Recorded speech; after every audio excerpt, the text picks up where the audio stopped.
ID கம்பெனில வேலை பார்க்கிற பலரும் தாவேகாவிற்கு சென்னையில் வாக்களித்திருக்கிறார்கள். அதுக்காக நீங்க அழுவ கூடாது.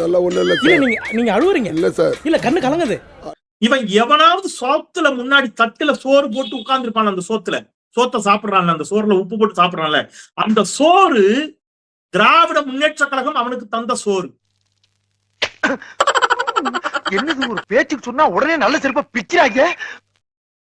நான் கொஞ்சம் கடினமான வார்த்தையை பயன்படுத்துறேன், எனக்கு கவலை இல்லை எதை பத்தியும். இளவு வீட்டுல கும்பலையா கூட இவ்வளவு அழுக மாட்டாளுங்க. ஆனா நீ இந்த ஆளே அழுகிறியடா. இந்த ஆளே அழுகிற நீ. ஏன்னா பீகார்லயும் உத்தரப்பிரதேசத்திலயும் மத்திய பிரதேசத்திலயும் ஐடி கம்பெனி இல்ல ராஜா. உனக்கு என்னப்பா, நீ பைத்தியம். நீ என்ன வேணாலும் பேசலாம். இருக்குதா? இல்ல. உங்க தாத்தாவும் உங்க அப்பாவும் கம்ப்யூட்டர் படிச்சாங்களா? உன்னை இந்த மாதிரி எல்லாம் பேச சொல்லி யாரா சொல்லி கொடுக்குறா?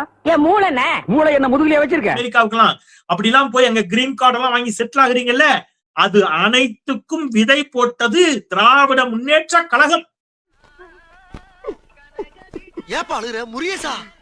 என்னமா ஃபீல் பண்ணி கூவுறான்டா அவன்.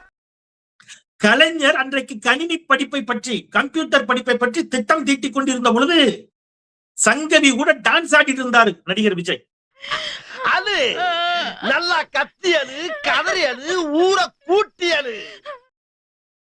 சிம்ரன் கூட டான்ஸ் ஆடிட்டு இருந்தார் நடிகர் விஜய். சரியா?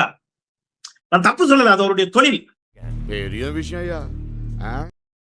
ஆனா நீ படிச்சு நீ பெரிய ஆளாக வேண்டும் என்பதற்காக ஒரு கணினி சாம்ராஜ்யத்தை நிறுவியது திராவிட முன்னேற்ற கழகம். அவனுக்கே தெரியாது. நீ என்ன சொல்ற?